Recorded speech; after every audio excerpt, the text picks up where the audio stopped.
the prophecy of Ezekiel 38, what is told in that prophecy that we must be on the lookout for in the future? Uh, in terms of Ezekiel 38. Yes. Okay, so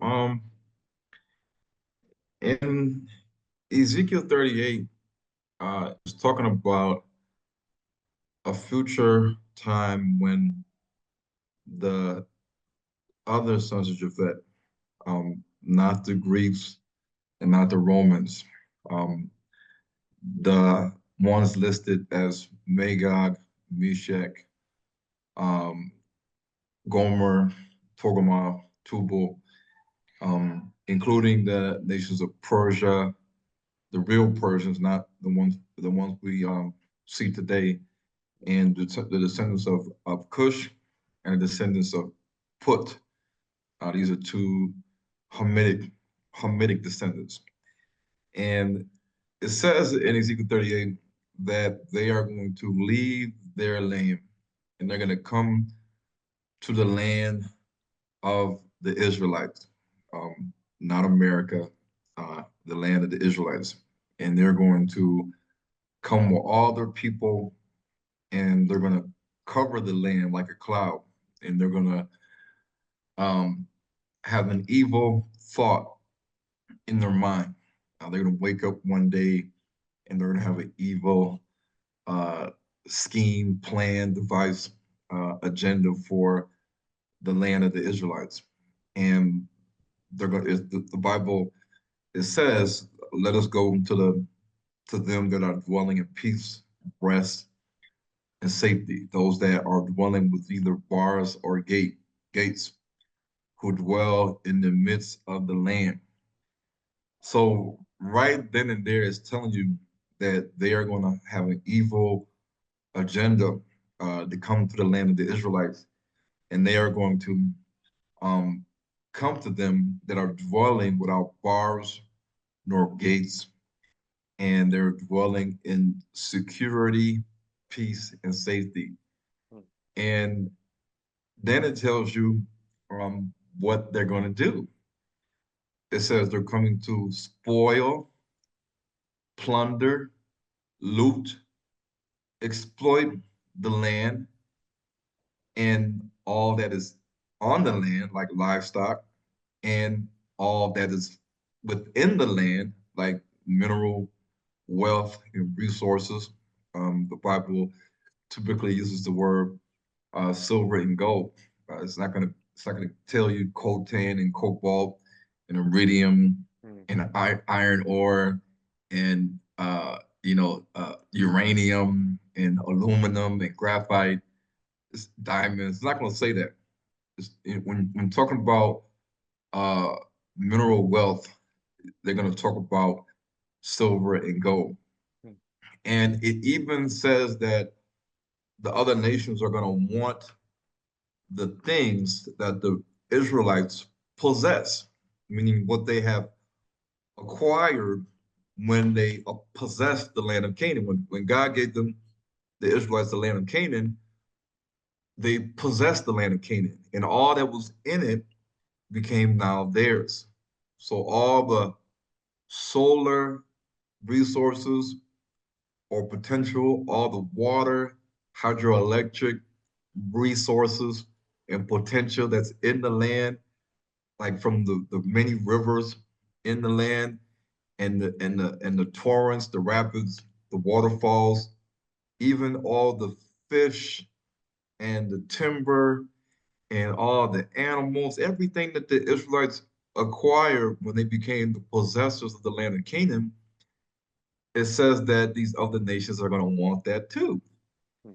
And so the movie that I did, um, Hebrews to Negroes 3, Volume 3, um, Gog and Magog's army versus the Israelites, is in the subtitle "Sound the Alarm," because essentially, even though this is Volume 3, in the other two volumes, in the third volume, I'm sounding the alarm because it is letting us know that Bible prophecy is happening right now before our eyes.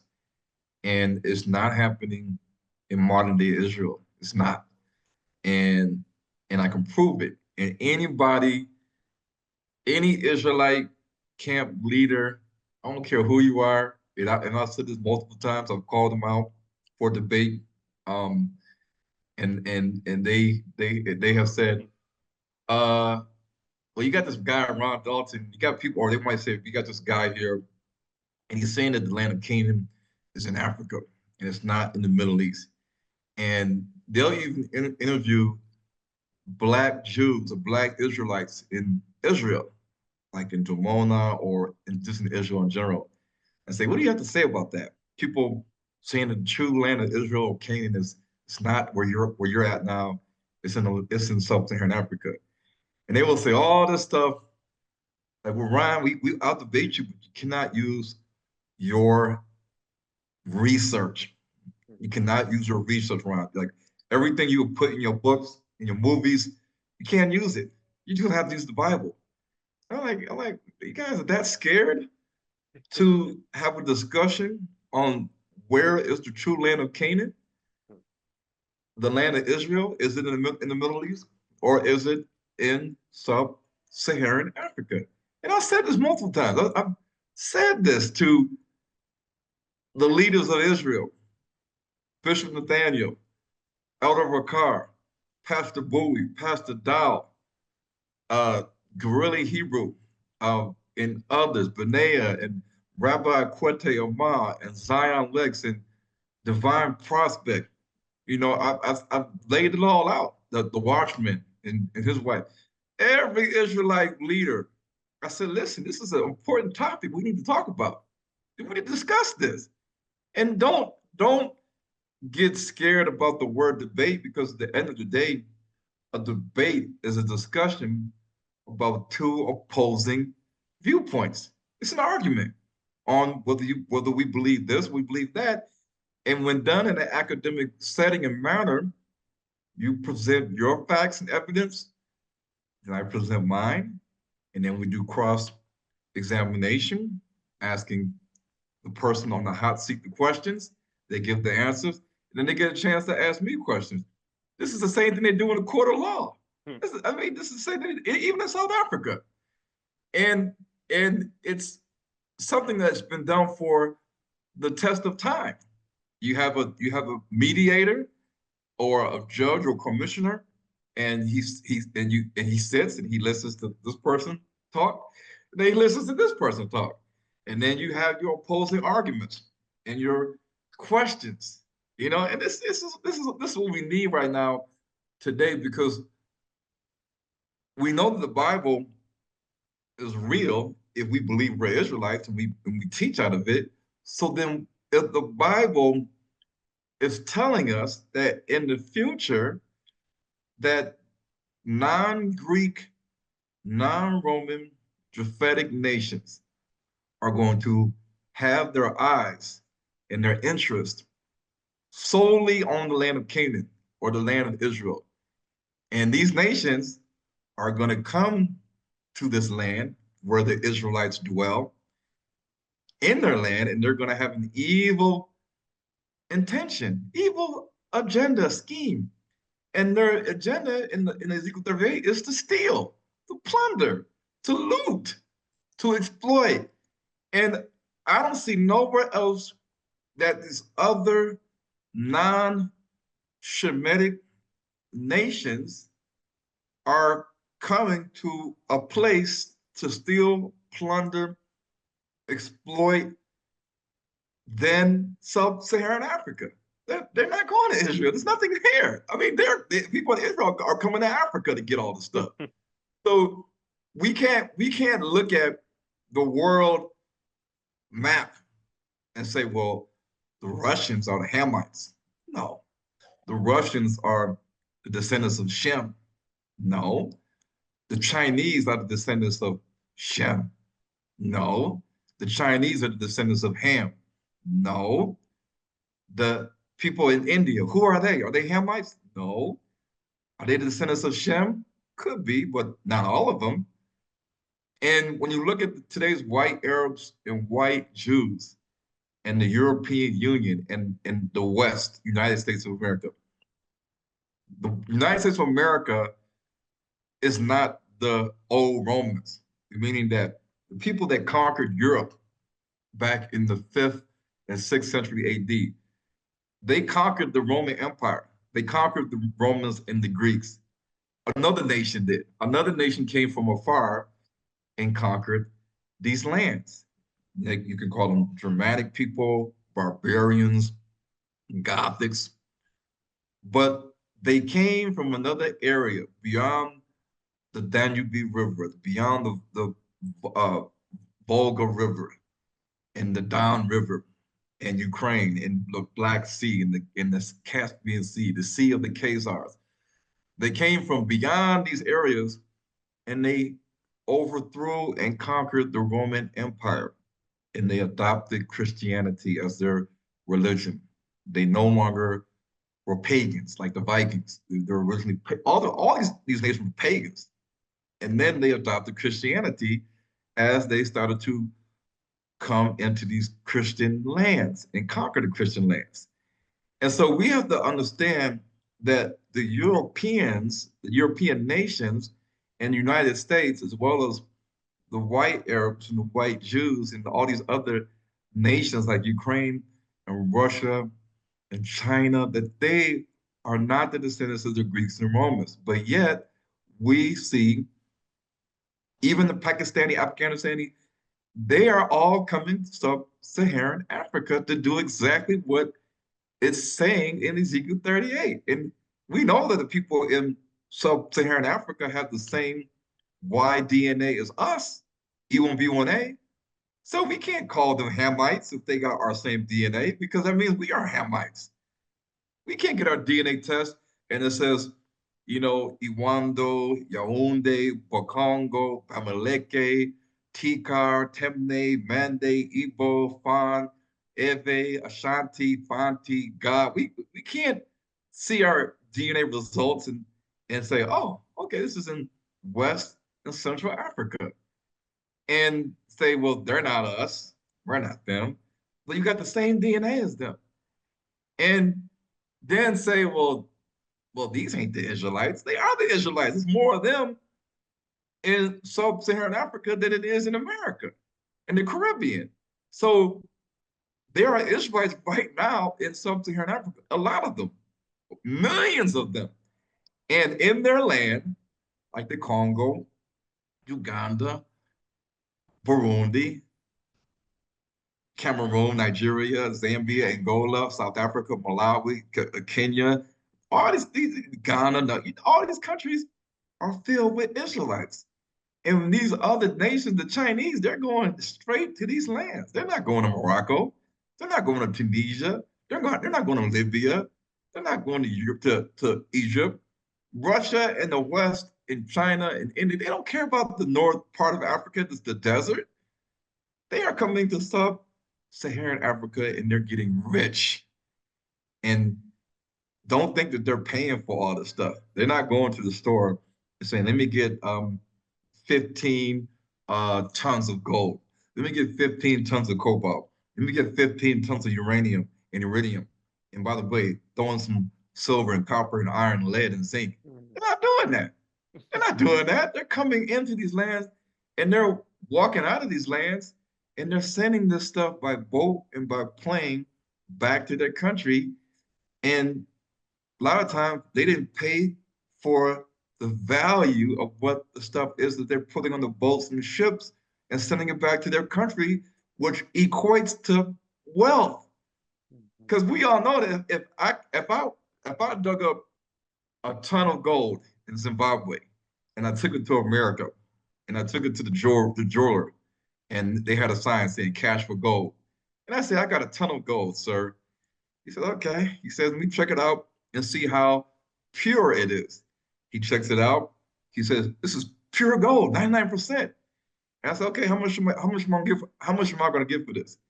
He said, well, you gotta give me at least a couple weeks or weeks or so to get the money, but you're looking at $5 million. This is worth. And he said, okay, well, let me sign the contract and I'll wait and you give me the money. Okay, let's go. These other nations ain't doing that, and we can't do that. We can't go to Africa and just dig up all this gold and diamonds and beryllium, and then come back to America and then cash it in for money. We can't do that. The other nations are doing that, and the people that live in the land that are the true rightful owners of this wealth in the ground, they're poor. They're not making any money from what's in the ground, the Congolese people. No. So who's making all the money and why are they taking it?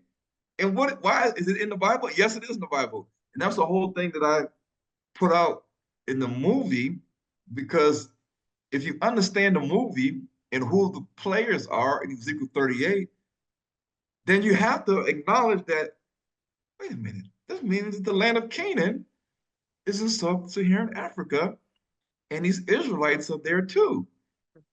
And these hard-headed Israelites will say, Ron, well, this is after the millennial reign. This is in Revelation chapter 20. I say, well, okay, the millennial reign in Revelation 20, who reigns with Christ in the millennial reign? Are they people that are alive and healthy, or people that have been beheaded because they did not take the mark of the beast? People that are beheaded. This is the first resurrection. They had their heads chopped off. They're no longer human beings anymore. They're no longer mortal. They are the ones that reign with Christ for 1,000 years. So don't tell me that before and after the millennial reign, that there's no living Israelites on the earth in the land of Canaan, so that these armies can go fight a people that are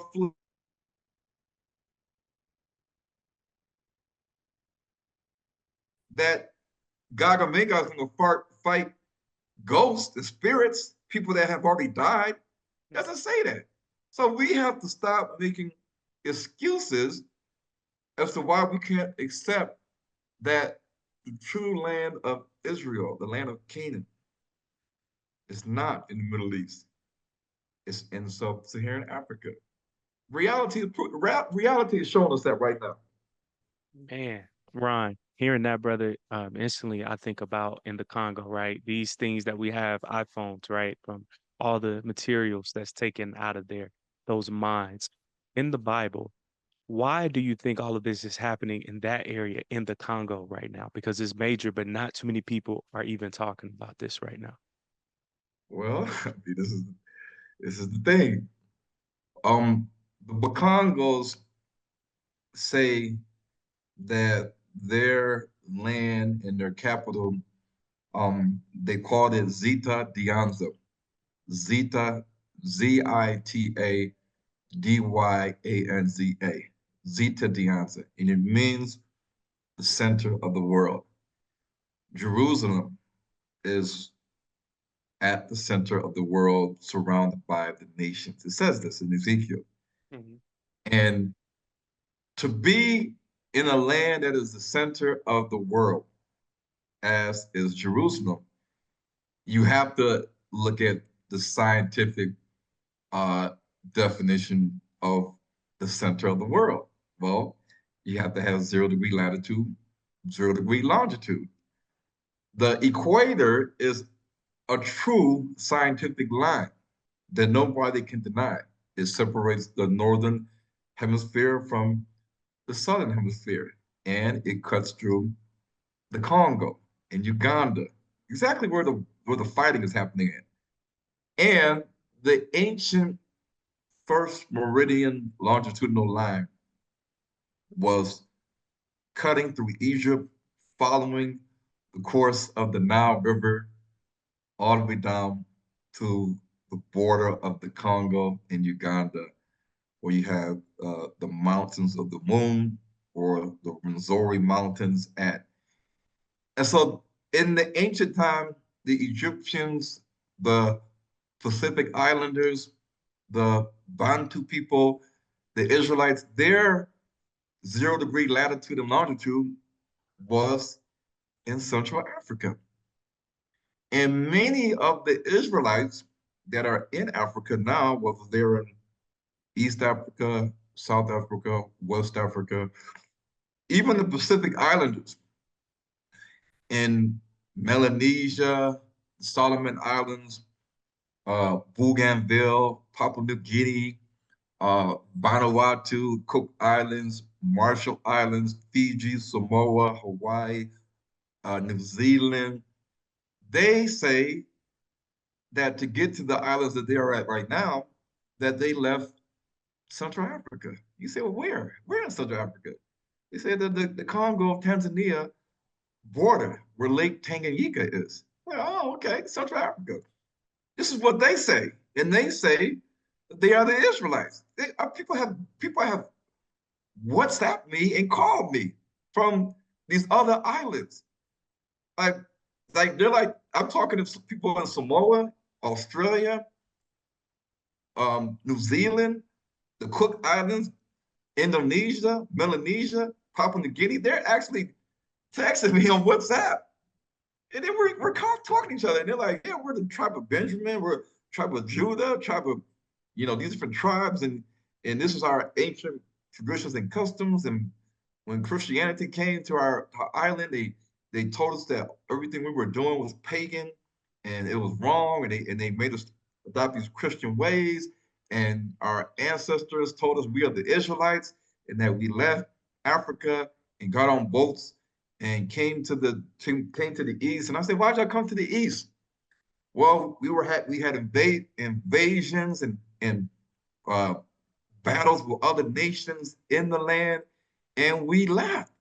And I'm thinking to myself, well, what other nations were coming into the land or y'all were battling with that y'all said, to heck with this, we're out of here.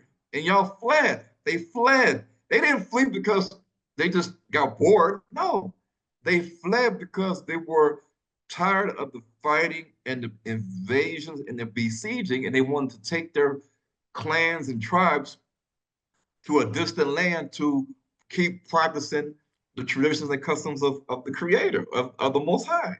And this is why they're there right now. And so when I look at the things happening in the Congo, I see that for decades, they've been the United Nations peacekeepers have been there. There's no peace. Yeah. And these rebels are getting their military equipment and ammunition and gear and weapons, and they're getting fed. They're getting fed. Somebody's feeding them, somebody's how if they're not working a job, then how are they affording to eat, live, fight, have the weapons and the ammunition and the gear?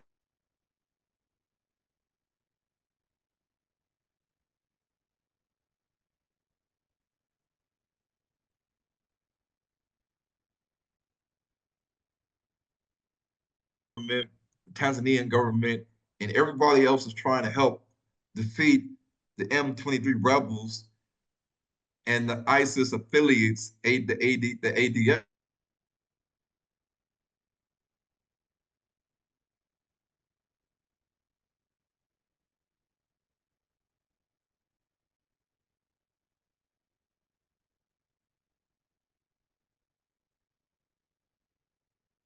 And they're using a front man to do all the dirty work, to be the face on the news of who is causing all this conflict. Yeah, you can blame it on Rwanda, but at the end of the day, somebody has a vested interest in what's in the eastern region of the Congo. They have the interest.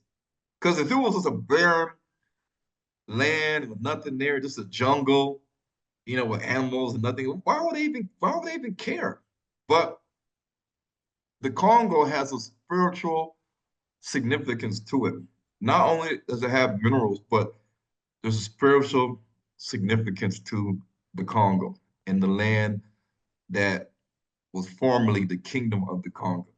And it's because in these lands was once the territories of the 12 tribes of Israel, the temple, Jerusalem, the land of Canaan, and all the prophecies that states that Jerusalem shall be encompassed by armies.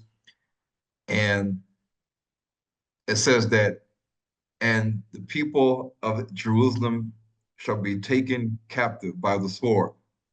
Christ says this. Christ says this in Luke 21:24.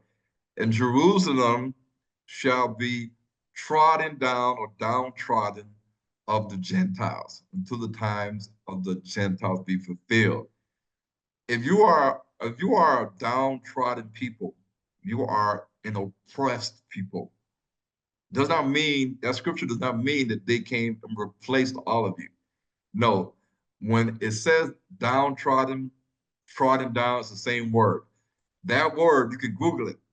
Downtrodden means you are an oppressed people, meaning that whoever is oppressing you is treating you badly and harshly. They're treating you with harshness and badness.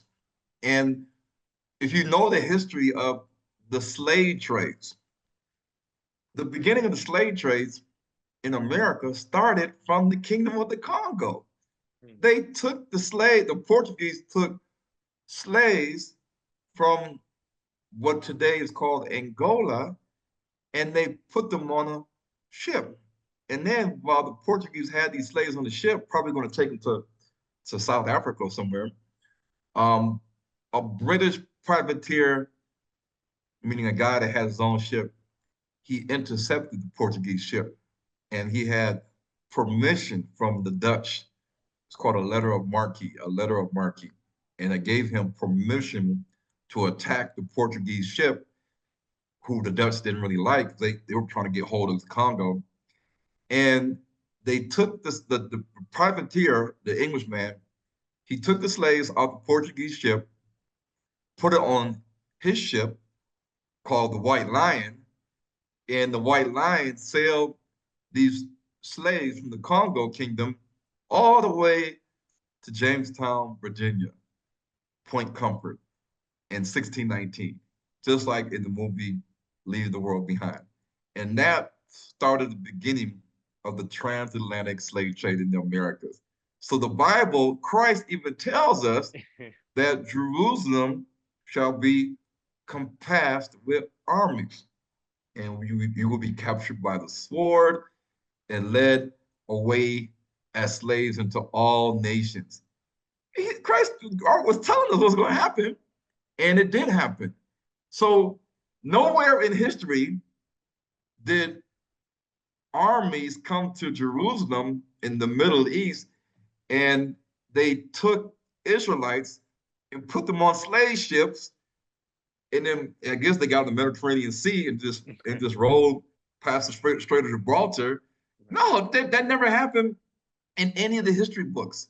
The Romans didn't record it, the Greeks didn't record it, and when they recorded anything, even Josephus, they did not use the word ships, which in the Hebrew is oniyah. It's not there.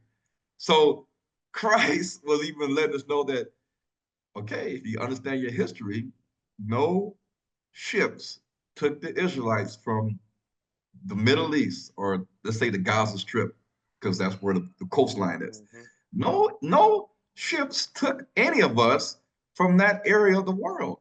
We were taken from the Central African and West African coastline of the Atlantic Ocean. Yes. So we have to start to look at reality and understand that Africa holds the key to it all. Wow. It's a powerful statement, brother. House of David is a real big show, Ron. Amazon Prime, King David's life story. Of course, there's embellishments all throughout the story.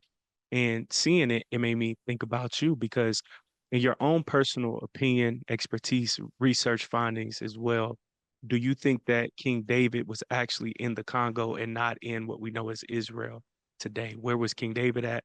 Solomon's temple, those real findings. Do you believe that all of this was occurring in Africa during that time? Yeah, so King David, um, they renamed the land known as Jebus or Yebus, the Jebusites.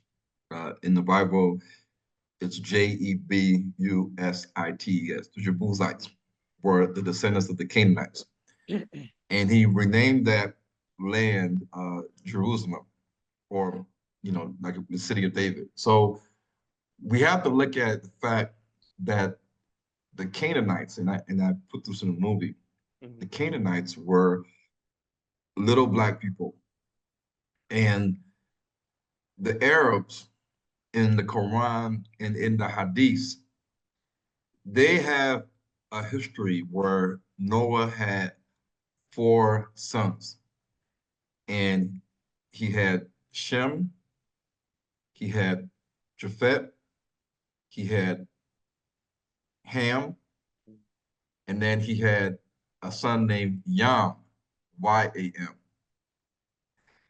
And you say, well, wait a minute, Ham, Shem, Japhet, Yam, Y-A-M. And they say that this fourth son named Yam is synonymous with Canaan, Mhm. and that this fourth son, Yam, some of the Hadith Muslim scholars say that he died in the flood. Like he wanted to stay on the mountains and not get on the boat. And Noah said, "My son, get on the boat because you're not going to survive this flood." And then Yam said, "No, I'm gonna stay here in the mountain and take my chances." And they said that he died in the flood. But the Arabs got this so-called name Yam from the ancient Egyptian and ancient Roman and Greek history that they had been exploring and doing trade with a region known as the land of Yam. And Mhm. the land of Yam was a sub-Saharan land that the Egyptians would go as far back as 2300 BC, before Abraham was born. Before Abraham was born and Isaac and Jacob was born and Moses, the Egyptians already had documented in the tombs that they had took expeditions south, going up the Nile into the interiors of equatorial Africa or Central Africa. And when they went there, they brought back, it took them 6 to 8 months to go there and come back to get all the stuff that they needed. When they went there, they brought back leopards, Mhm. panthers, ivory. Well, ivory comes from an elephant. They had little black people. They captured them, and they had ebony. Ebony wood is a very dark wood, and this wood is seen in Central Africa. Mhm.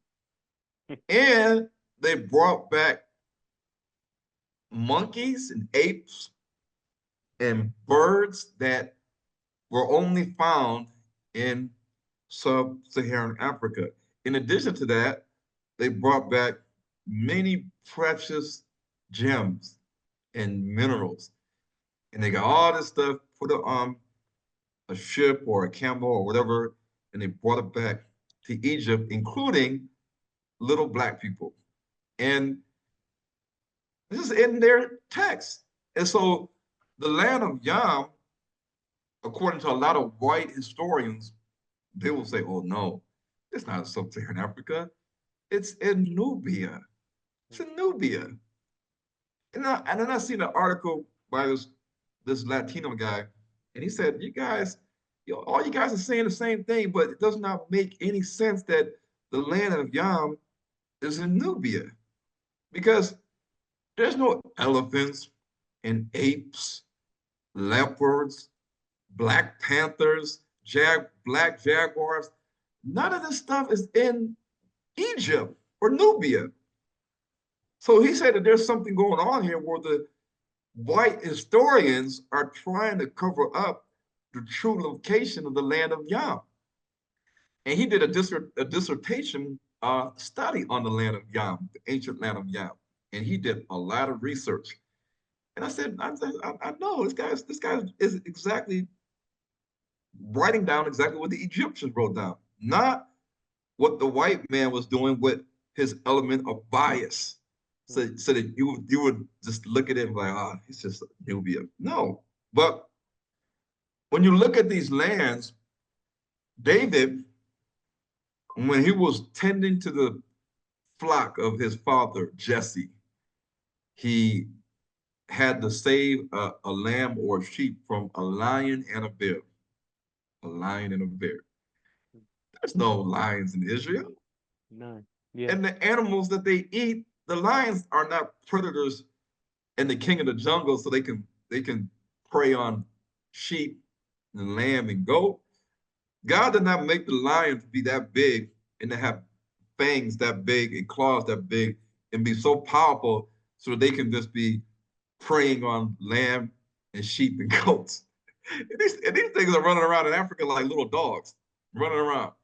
So the lion was made to take down big animals like giraffes Mhm. and wildebeest and zebras and African buffaloes, baby hippos, antelopes. Yes, the lion is meant to kill these things, not to be killing sheep, goats, and lambs. Because at the end of the day, if we look at all the animals that are in Israel, if lions existed there today in Israel, what would they eat? What would they eat? They would die. They would die because if the lamb and the goat and the sheep and the calves have a shepherd, then the lions can't get to it. So they're going to die because they don't have nothing to eat. They have no game running around to eat. But we know that in Africa, the lions have plenty to eat because they're still there. And due to natural selection, anywhere you see a large crocodile or a large lion or a large species of elephants, because that land is conducive to their survival. So the largest lion species on earth is the Congo lion. And the Congo lion can be seen in the Congo, in Kenya, and Tanzania, where there's a lot of game running around. They can eat that for days. And the largest elephant they have found was like 13 feet at the shoulder, almost as tall as a giraffe, walking through the forest, pushing the big against on trees and stuff. It's huge, massive. And this elephant was in sub-Saharan Africa. I think it was in Central Africa. And so the largest bear species is called the Agriotherum africanum. Mm. That's the scientific name for the largest bear or carnivorous animal that is not a big cat. It's not a dinosaur. It's not a cat. It's not a dog. It's not a dinosaur. They call it the African bear. And they said it was larger than the grizzly bear and the polar bear and the Atlas bear. And this bear lived in where? They found it in Kenya, Mm. Ethiopia, South Africa, West Africa. Yes. And the skeletons of this bear are actually seen in museums here in South Africa, in the Western Cape. They have a museum called West Coast Fossil Park. And in this museum, you can see the skeletons of the bears that they found in the ground, right on the site. And they'll say, yeah, this site is built on where we found these bear skeletons. And so the bears were in Africa. Now, who killed them? The white man coming there when they came in and colonized Africa almost a thousand years ago. They come in with their guns, Mhm. because at the end of the day, the Bible has to line up with their narrative. And if the Greek Septuagint once said rhinoceros, and now it says unicorn. Mm. If it once said giraffe or camelopardus, and now it says a stag. Well, a giraffe and a stag is two different things. And a rhinoceros in our King James Bible says unicorn. That's two different things. They understood that they had to change things around as they translated it from Greek to Latin to English and to where we have it today. And so, and even in the Masoretic text that was written in Hebrew, they had to keep the word unicorn in there.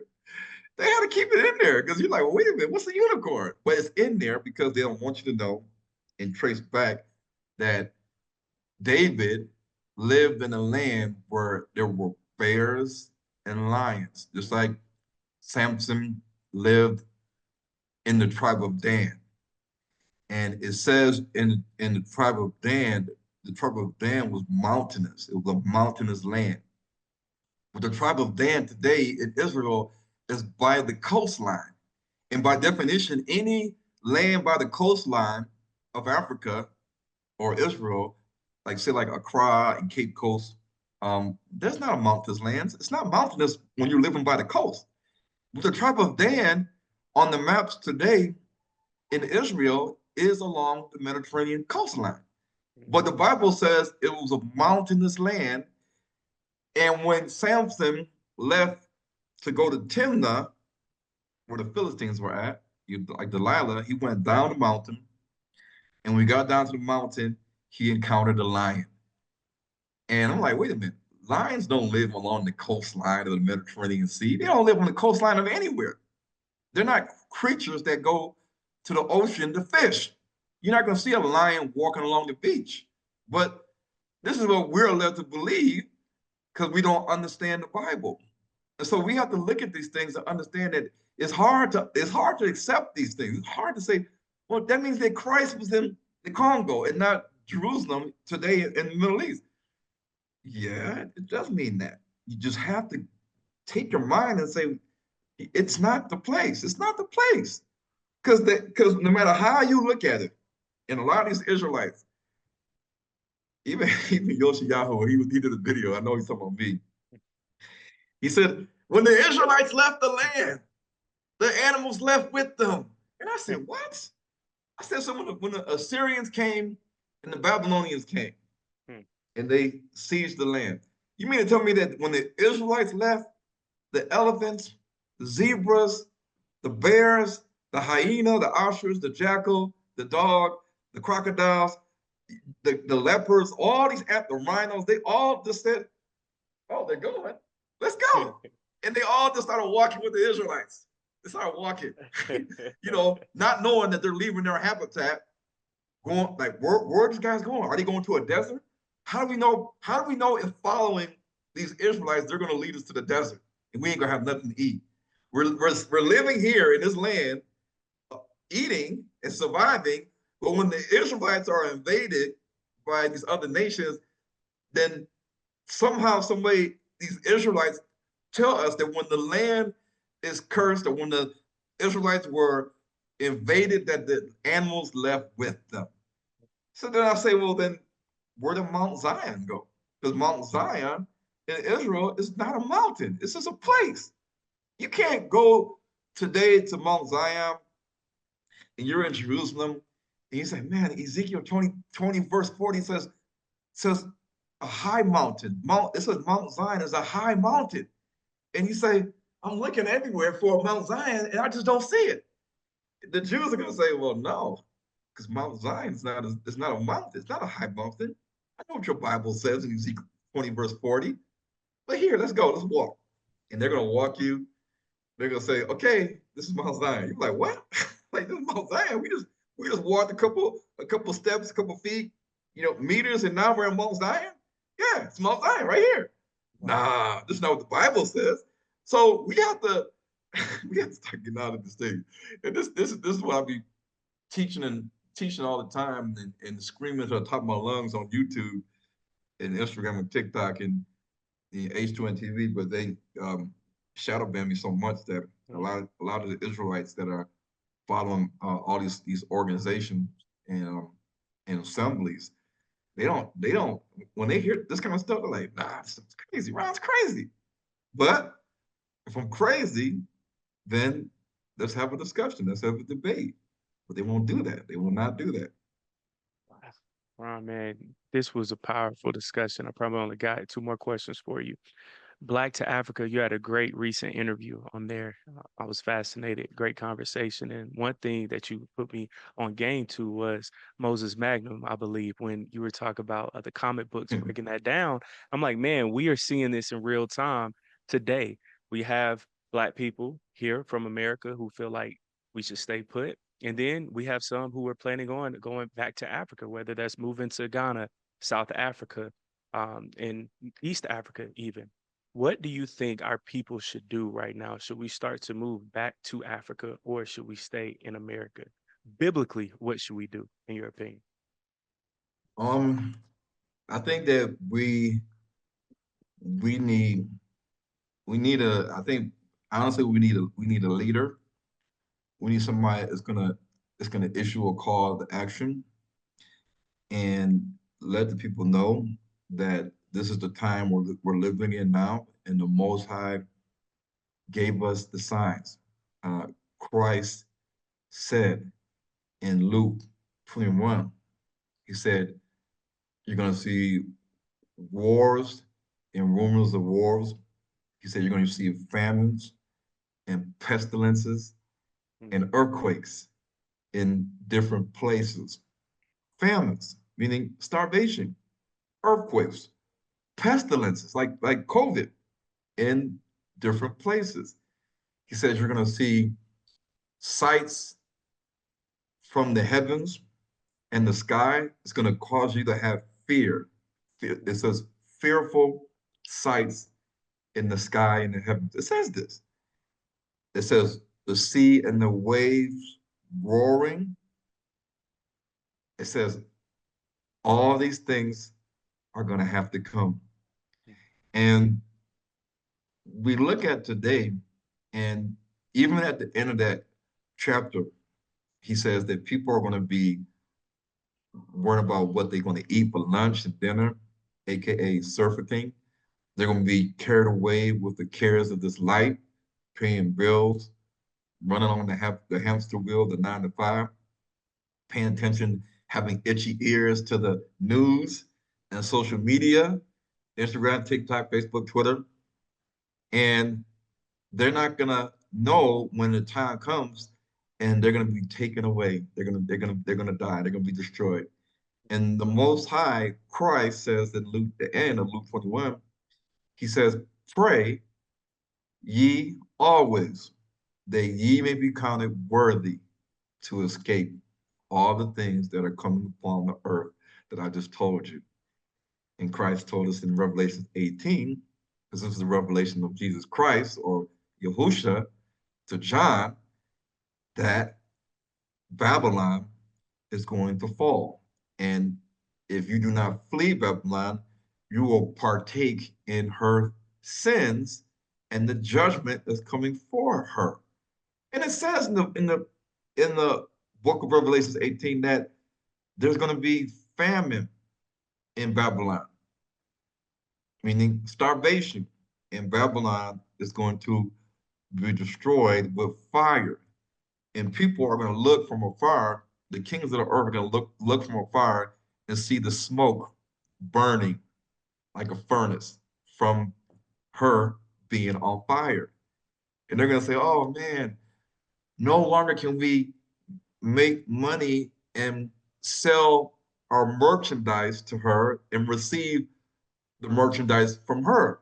So they're talking about imports and exports. mhm, The kings and leaders of the world are going to say, well, there it is.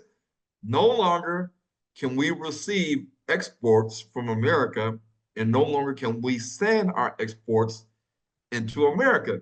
America, for the longest, before Great Britain, was the leading country in trade globally. If you want to make money, you need to send your stuff to America. And America sent their stuff to other countries. That's why Donald Trump issuing these tariffs has the whole world up in arms. You can't do that to us because now we have to pay the tax on the stuff that is tariffed on, and when the stuff we ship to you guys in America it has a tariff, then y'all got to pay a tax. So either way it goes, somebody's going to lose. And we have to understand that the buying and selling, that Revelations 13 says, no man shall buy or sell. This is important because this is why we need to leave. And if we stay here, we're doomed. We are either going to run out of money, we're going to be laid off, we're going to lose our overtime. We are going to see the price of things in America is going to be too expensive, and we're going to be like really frustrated. Like I'm just working I'm just living to work, and then die. Yeah. And why should I have to work 2, 3 jobs Monday through Sunday, live with my mama and my daddy, or my grandma, just to survive? Why do my kids have to work to help out just to survive for our family? People are going to start understanding these things because the farmers even said, well, half of our workforce is undocumented immigrants. Yeah. And if Trump is trying to get rid of all these undocumented immigrants with ICE, and they're hiring recruiting people to be on the ICE team to start sending people back to Latin America, then these Latin Americans, these immigrants, they're not going to be on the farms anymore. And Mm-hmm. the farmers are going to go out of business in a couple months, and then what? Yeah. Then what? We're going to import all our food from other countries, and it has a tariff on it. On top of that, man, Donald Trump is hitting us with a double whammy, and we don't even see it. And if you are in America, we understand this, that you have to always work and make money to be able to buy groceries, Mhm. to be able to pay your car note, your car insurance, to get your gasoline, to get in the car, to go to the grocery store, to pay for your groceries so that you can eat. Because most Black people today in America, even those that's listening right now, you don't have your own farm. You can't feed yourself in your community, your Black community. You can't do it. There's nobody doing it. The people that are feeding us are the Gentiles. And if you stay in a house, apartment, or a condo, somebody has to pay property taxes. If you do not pay your property taxes, somebody's going to have that place taken from them. And either you're going to lose your house or the landlord's going to lose his house and he's going to tell you, you got to go because I'm losing my apartment and my house because I don't have the money for the property taxes. And so now everybody's homeless. So now you're an American refugee, just like a nomad. And this is why they have FEMA camps for you guys, for us. They're not there for no reason. So we have to understand that looking at America and looking at Africa, because in Africa there are people, and I've seen it, white people and Black people that are living in unwalled villages. Their houses are made of brick and mortar and straw and mud. They have thatch houses, palm leaves, bamboo, and they don't have an address. There's no address on their house. So if there's no address on their house, you can't get property taxes. You can't get a bill property taxes on your house when your house is not even registered. There's no address. Nobody knows their house even exists. But yet, the people in the rural areas of Africa, they are surviving. They're not dead. They're not all dead. This is Africa. People are not dead. Africa is a young population, less than 20 years old. The majority of Africans are less than 20 years old. So if you come to Africa and you're 48 like me, chances are the majority of the people you meet are younger than you. They're going to call you elder and baba and papa. So these young people are having kids and are living because they are surviving. Why they're surviving? Because there's food on the land. They can farm the land. They can have livestock. They can have chickens. The chickens are laying eggs a day. They can make cheese. They can plant fruit trees. And after 3 years, they're picking avocado, papaya, orange, apple, pear, bananas. And, Mm. and they're walking in the field and seeing stuff to eat. Even though the water is from the river. If you get a borehole and put a filter on it, now the whole village can drink filtered, clean water. Or they can get the water off the mountains that's coming down the mountains. So they're surviving. They're hunting. Mm. They're climbing the trees. They're getting the honey, eating the honey wafers. Then they're catching the fish. They're boiling the fish, eating fish and honey, like Jesus, like Christ did in the Bible. Boiled fish and honey. They're doing it in Africa, and they're not paying any money for it, and they're surviving in these unwell villages. While we in America are paying $10 for eggs, $15 for chicken thighs, $30 for two T-bone steaks. We're paying all this money in America, and we don't understand the market of beast is coming for you. And if you don't make a decision on what you're going to do, you're going to be funneled. And as remember, it says that he caused it all. He doesn't make you, he causes you. So it's almost like somebody's pushing you. They're pushing you from your back, like, come on, keep going, keep Yeah. going, keep walking, keep walking. You're like, wait a minute, there's a cliff right here. If you keep pushing me, I'm gonna fall. But you can turn around and the guy can't push you no more. But the guy's pushing you because you are slowly moving along with the push. And this is how we are in America, that we're taking all the punches from the economy. And we haven't seen any new pandemics. We haven't seen anybody attack America. And Iran has issued a threat to the United States because we bombed the Houthis in Yemen, and they helped the Houthis in Yemen. And Iran said, okay, you guys keep doing that. We're going to keep attacking you guys. And and then they're supposed to have a ceasefire in Gaza, and Israel just dropped bombs and killed like 400 people. Yeah.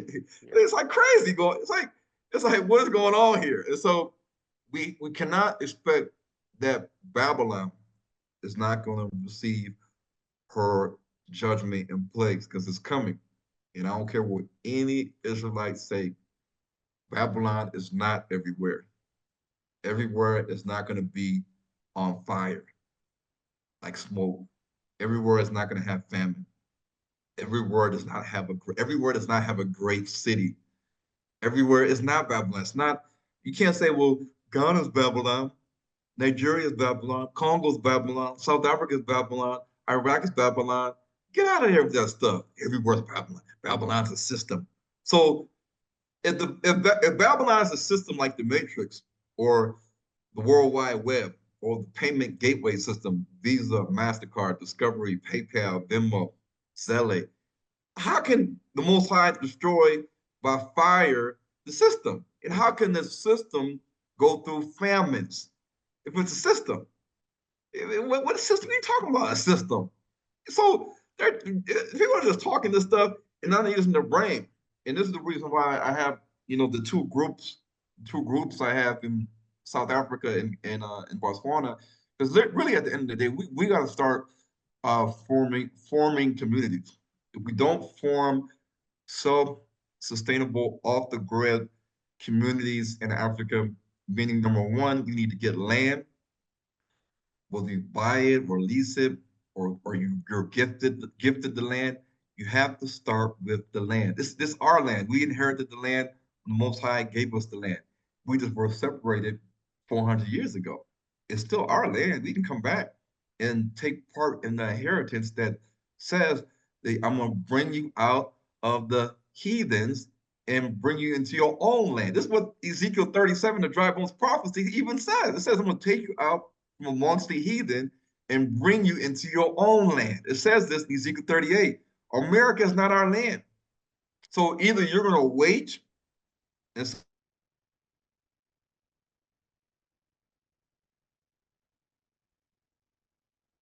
but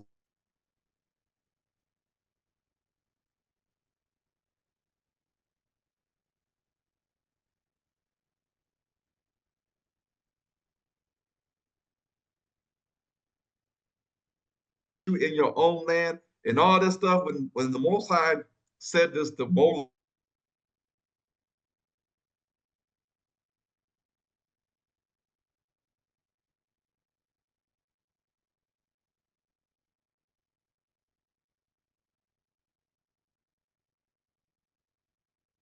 outstretched arms on the back of great wing.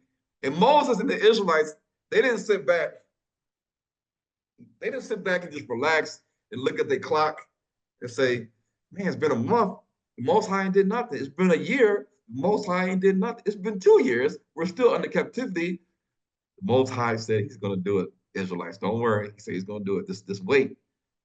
Maybe Moses knew that when the Most High said he's going to deliver them, the Most High even told them that you guys got to get all the elders, all the people of Israel, and tell them tomorrow at this time we're going to leave. So pack up your bags and let's go. And that's what they did. They left, and we have to start to decipher. Are we going to wait on a rapture?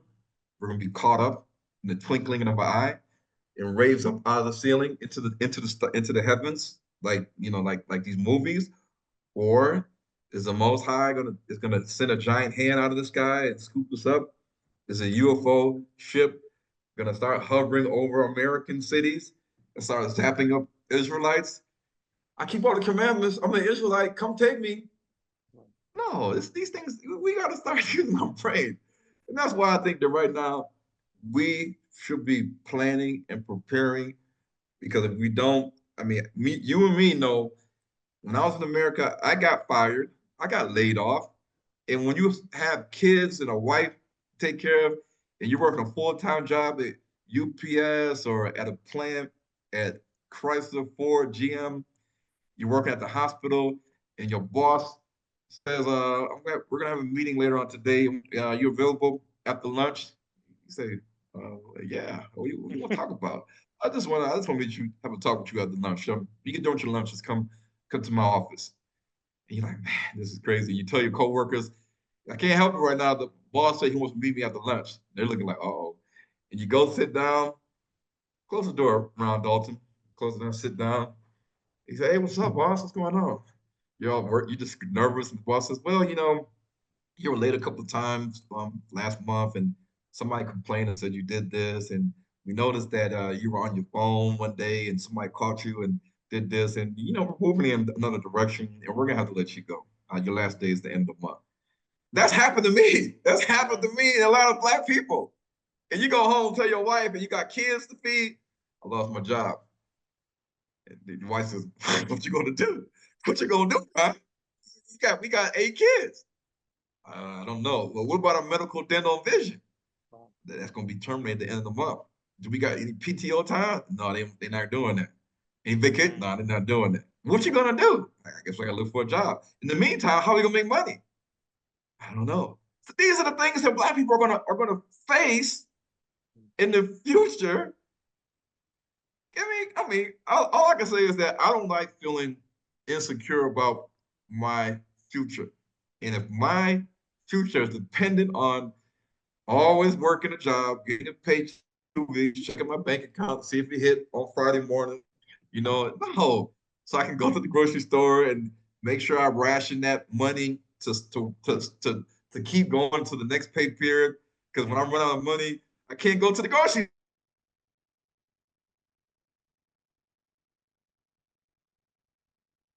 in your car is 3 months behind. Reporting out a guy to come repo your car. Is your address still 1, 2, 3, 4, 5? Da, da, da, da, da. Yeah, these are all things that the Black people have to deal with. You know, this the other day, my parents said they raised their car insurance to $1,000 a month. Yep, I said, I've heard that what? too. Yep. Yeah, and so my mom and dad said we got the family and friends multi-car discount plan. Or Ryan, you're gonna have to find your own car insurance because we all can't be together to get that discount because they just raised it up.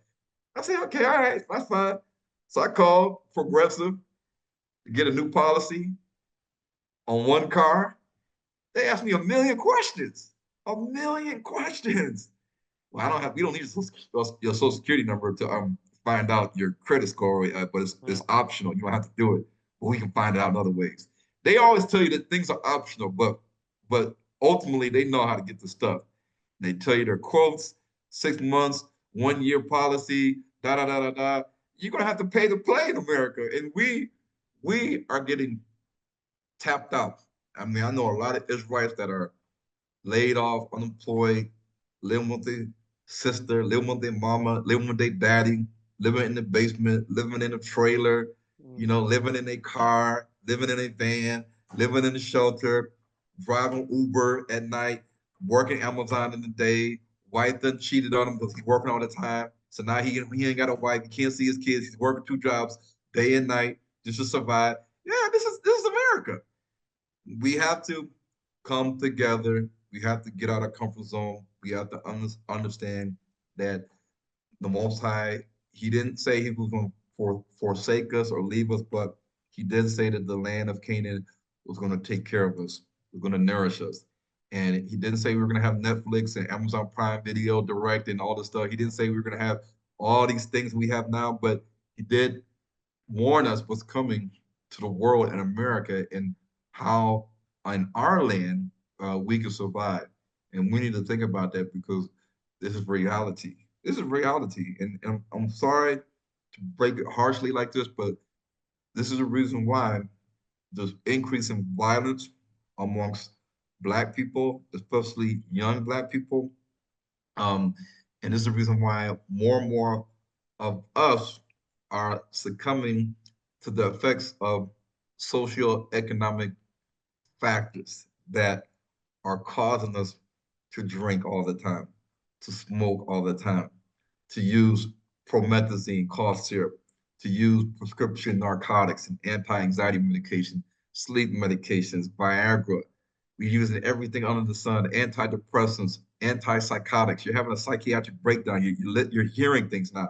People are going stone cold crazy, and it's all the effects of America. And the Christian pastor, he just keeps telling you stuff you want to hear because he needs your money every Sunday. He's not telling you any solutions. He needs your money. And frankly, with YouTube, the Israelites that are on YouTube, a lot of them, they need your they need your subscribership, they need your viewership, they need that Google check to keep coming in every month. And it's a system. It's a system. And they're not going to tell you we have a call to action. We have a project or plan we want to do. And it's about leaving this country called Babylon and going somewhere else. They're not going to tell you to do that. They're not going to tell you to do that. They're going to tell you wait for the UFOs, knowing that the UFOs ain't going to come.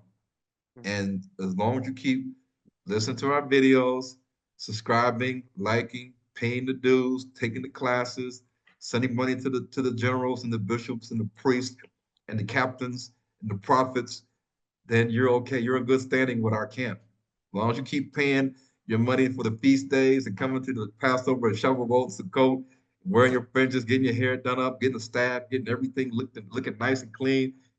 Shalom, shalom, speaking Hebrew. That's all fine. But at the end of the day, what about you in your life and the future of you and your family? And I know and this is the last thing I'm gonna say. I know people say, well, I don't have a lot of money and I just don't see myself living outside of Africa because once I leave my job, I don't have no money. And and that's right. Well, when you lose your job in America, you're really gonna be in trouble. You're really gonna be in trouble because you don't own no land.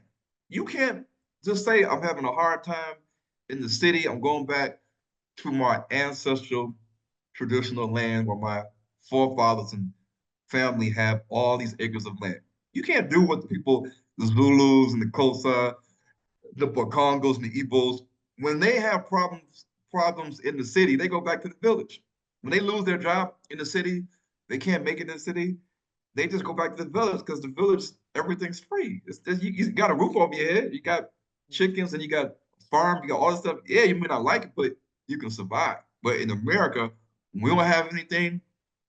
We are homeless, digging in trash, no, walking around the streets. And when it gets cold, it gets cold. What are you gonna do? So these are all things we have to think about. But the one thing we have the ability to do is to come together. And if 1,000 Israelites had $1,000 and they said, we believe in what you say, Ron, we want to form community. We want to weigh out. $1,000 times 1,000 people is $1 million. Mhm. It could take you a whole year to get $1,000. Okay, that's fine. We wait a whole year. You get your $1,000. That's $40 every 2 weeks. $40 every 2 weeks. At the end of a year, you got your 1,000. You put your 1,000 together. Now you got $1 million. You take that $1 million. You go to any country in Africa and ask the realtor, "Can I buy some land for $1 million?" She's gonna say, "Yeah." She's like, "Let's go." She's gonna be ready. She's like, "Okay, I'm gonna get commission. Yeah, I can find you all types of land. Land near a river, land near a mountain. They, how many acres you want? 50 acres, 100 acres? What do you want?" And then she's going to show you all this land because Africa has endless lands, endless lands. Land just sitting there resting. It's like desolate. It's uncultivated. Nobody's doing nothing with it. It's just there. And she said, "Okay, this land, 100 acres right here. This is what it costs." He said, "Okay, I got the money. Let's go." Then, with your 1,000 Israelites, you say, "Okay, guys, we got to develop the land. We got to get boreholes. We got to get a little security wall up, protect our farm. We got to have some chickens and livestock. We need to build some houses. The house people, we need to have solar panels and all this other." And so the community helps to fund the building of these safe haven communities, like Village of Peace. But you have to all have the same mindset that as we help each other and help the group, then we're helping ourselves. And as you say, what about education? Well, we can build a school and educate our own kids. You say, what about working? Okay, if you don't have a job, then we will train you in either an elder or somebody that knows a skill or vocational school will train you to do something. So you're not just sitting on the land not doing anything. We're going to put you to work. You're going to earn your keep so the community can keep growing. This way, we are all contributing to the community. So this is exactly the same model that the all-white town called Orania in South Africa is using. They bought, they all came together, the Netherlands, the Dutch, they came together and bought 19,000 acres of land, agricultural land. Jeez. And they extract water from the Orange River. It's a river, one of the largest rivers in South Africa called the Orange River. They extract water from the Orange River, they filter it, process it, and with the boreholes that they dig in the ground to get water, they supply water to the whole community. No water bill. The men of the community, they have learned to set up solar panels and inverter batteries, and they line them all up and they angle them to where the sun is hitting them 12 hours of the day. Now they got electricity, no electricity bill. They buy all these chickens, they buy all this livestock, they buy all these cows, and they have all this farmland that they're going to be eating and eating on. They have the grain to feed, and these chickens are laying eggs. These cows are producing milk and cheese. And the produce that the white farmers are tilling, tilling and sowing and harvesting goes to feed the community. So right there, they have everything they need. And then this is the other thing they do. Any money they get, the South African rand, they take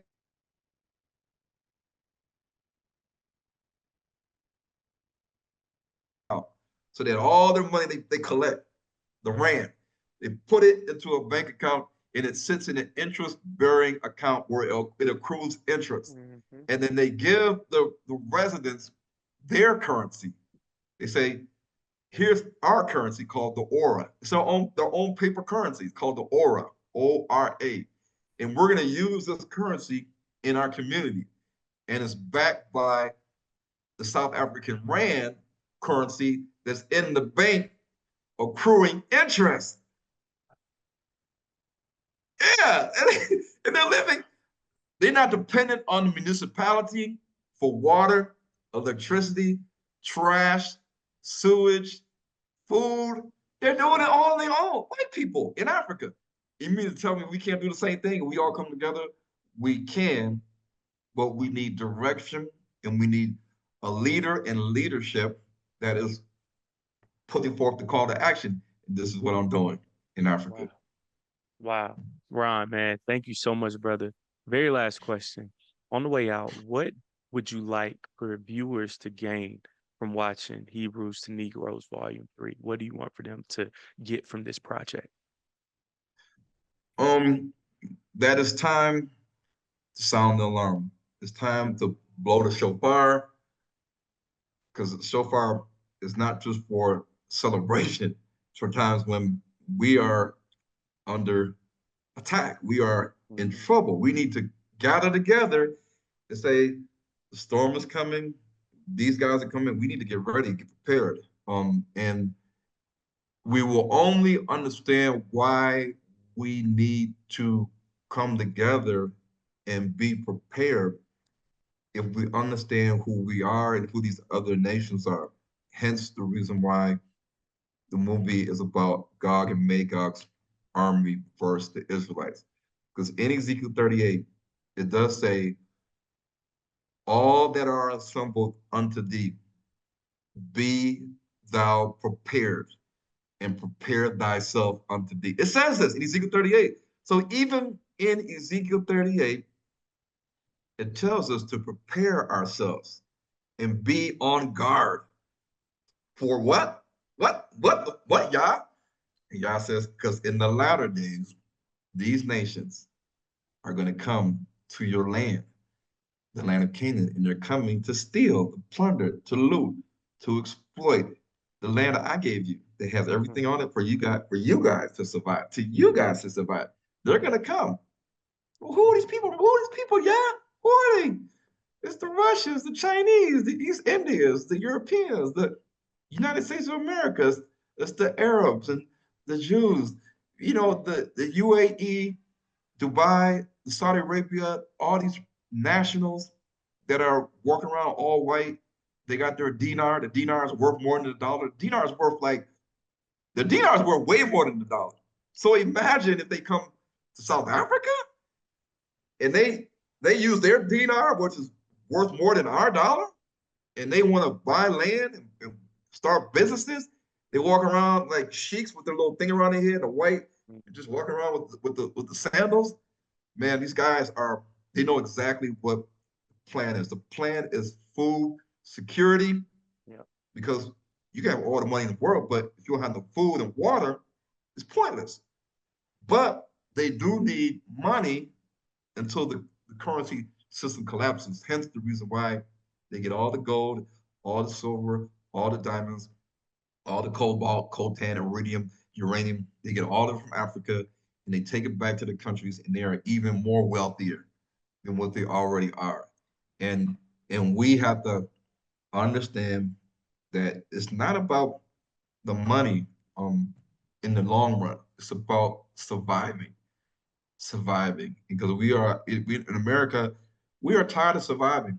I'm tired of surviving, and I'm in Africa. But when I was in America this past November, December, and January, I was in Detroit, mm, I was in Virginia, I was in South Carolina, I was in North Carolina, and because I have a large family, we went to Walmart, we went to Publix, we went to Food Lion, we yeah, went to Kroger's, and and I said, man, this stuff is expensive. yeah, When I wanted to get something to eat, and my wife said, let's go to Five Guys. Let's go to Mike's Jersey Sub. Let's go to Subway. Let's go to Wendy's. Let's go here. We went to these places, and the kids like, I want a Happy Meal. I want a number 8. I want this. I want that. When we get to the cashier, the cashier's like $60, $80. I'm like, what? For Happy Meals? You know, and a, and a regular meal for my wife, a salad or whatever. Man, it's like I dreaded going to the grocery store in America, because I knew that I had to pay attention to the to the price of everything on there. You had to get all the no name generic brand stuff, get the stuff on sale, mhm, tissues on sale, paper towels on sale, 2 for 20, 10 5 for 10. You gotta get the manager special. You gotta get the meat that's the cheapest, even though it's probably not the healthiest, because the chicken thighs are the chicken drumsticks as big as a turkey leg. mm, but it's cheap because it's $9 for a pack of 8. These are the things we got to deal with in America. But we can start planning and preparing now because it's not going to happen overnight, and we need people that understand the time that we're living in to start coming together, acting, putting together plans of action, and having people in different countries in Africa to start setting up these off-grid communities because it's the only way we're going to survive what's coming to America. Because we can't leave. We just have to make an effort to have an escape plan to flee Babylon. Wow. Ron, where can everybody stream Hebrews to Negroes Volume 3, follow you, and keep up with all of your latest works? You can get it on h2ntv.com, h the number 2ntv.com, and you can search for it. And it's the most, in my opinion, it's the most um, critical, Hmm. controversial, eye-opening biblical movie out right now. And everybody that has seen it, they have said, man, Brown, if the world got to see your latest movie, she said it would shake up a lot of people. Wow. And they a lot of people said to me, they said, Ryan, if people saw this latest movie you put out, she says if Kyrie Irving was to host this movie and Hmm. people was to see it, she said people would like defecate in their pants. They would like start having coronary migraines and heart attacks and start pulling their beard and throwing their hands up. What are we gonna do? How are we gonna stop this? Because this is exactly what happened with Kyrie. Yeah. And no matter what Elon Musk does, no matter what he says, he can be doing all this, and he can be Hmm. supporting the neo Nazis, and Donald Trump can doing all this stuff, and we see all the stuff happening in the world today. They